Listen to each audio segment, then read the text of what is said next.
nutrition line that I would love for you to talk to us about. It is the highest quality and the best of the best. Thank you so much for making this line for us. We really appreciate it. We need it. We need good stuff. Yeah, we need good stuff, man. It's been a long time waiting, man. I've been wanting to do this for a long time. I'm on my own supplement line and everything. So finally, I got with a company that I trust that put out their product in labs. And so we collaborated and came up with a line called Blade Nutrition. We got a partial lunch today. I just got one product over there today. Can you guys hear me?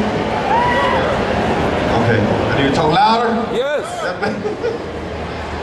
But yeah, so I just got one product over there today. We'll be doing official launch. We'll have about 5 or 6 products launched at the this year. So I think it's March. So in a few more weeks, we'll have the full line ready for you guys. You can also go to Blade Nutrition. Right now, that product is ready. We're not going to sell it today. We just family get the word out to you guys. But just keep checking back on my website. Everything will be falling into place and product that will be available. Okay? And Dexter's going to be taking questions.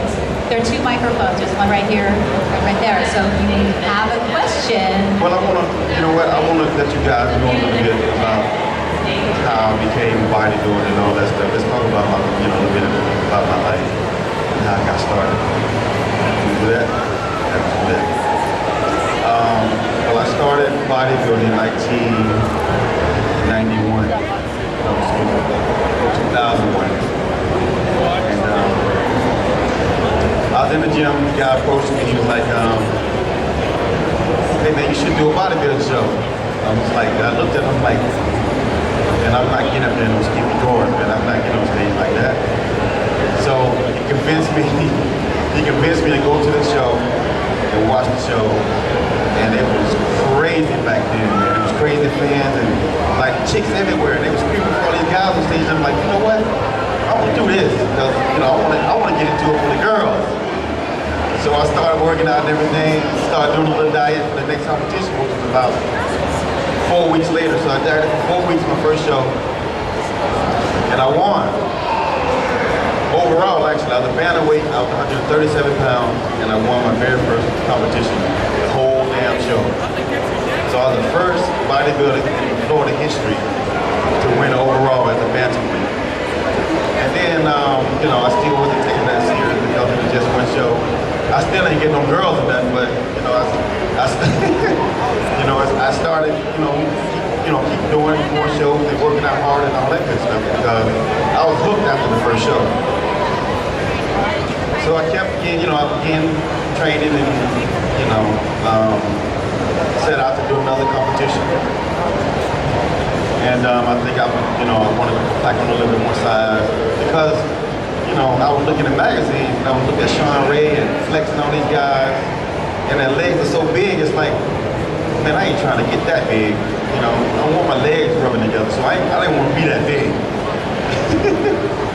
But guys, as you get bigger and better, you start winning shows and you gotta get a little bit bigger than all that, being too big just kind of went out the window. You had to be big in order to be successful.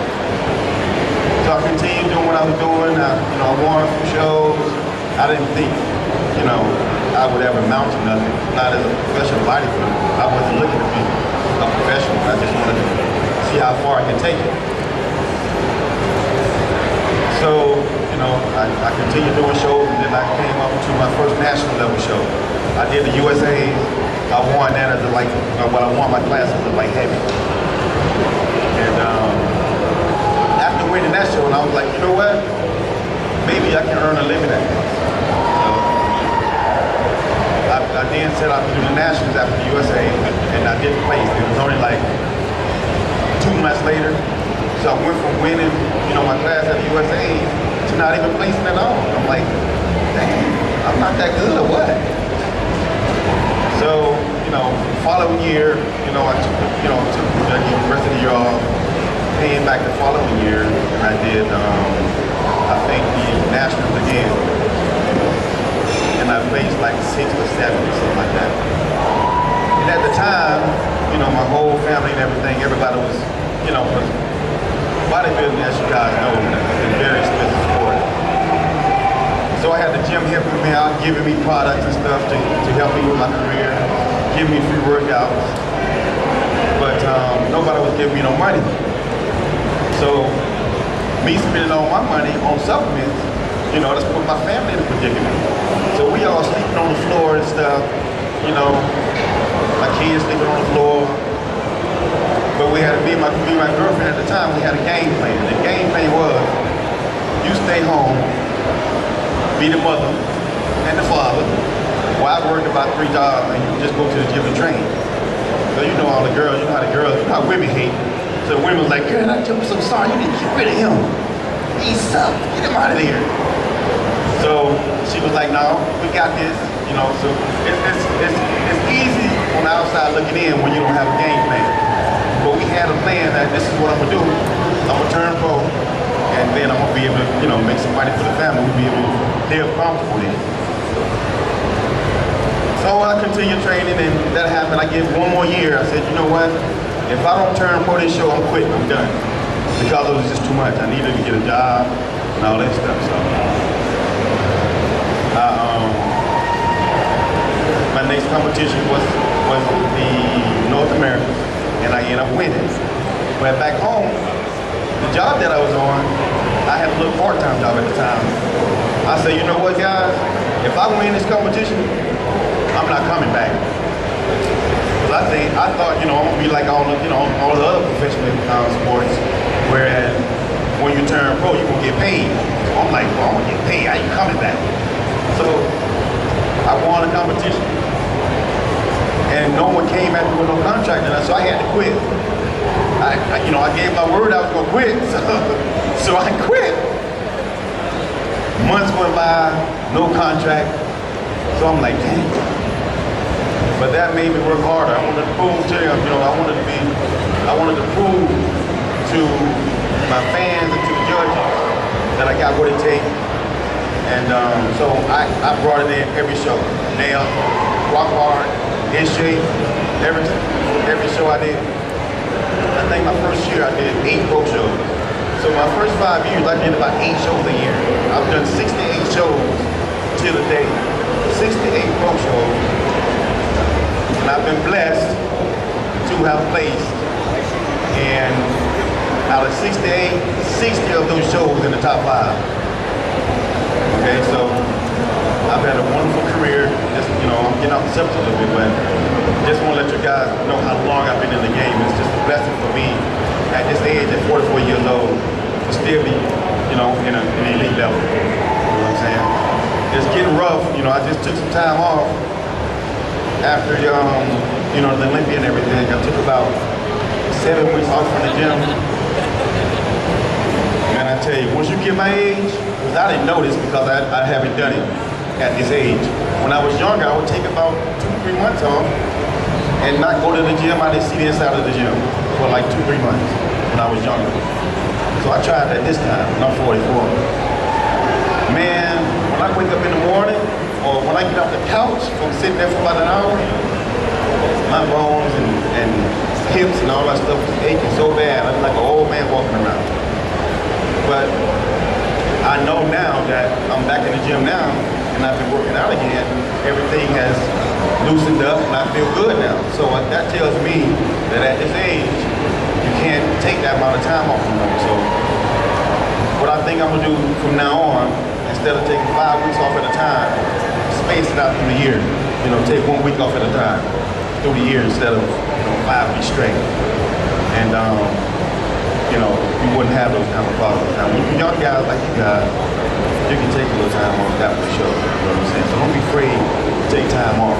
That's why I've lasted so long in the sport, because I've been taking time off and not lifting all this crazy weight. You know, you did all that stuff when I was younger, but you gotta make adjustments as you go into your career. You can't lift all those heavy weights. And a lot of people think because, you know, you ain't doing compound movements, you're not gonna grow. That's absolutely not true. You know what I'm saying? So don't be as afraid to do no machine work. Don't listen to all that nonsense Ronnie them talking about, Ronnie COVID and Jay leaving all that weight. You see, I lasted longer than all of them. You see what I'm saying? Y'all better listen to me.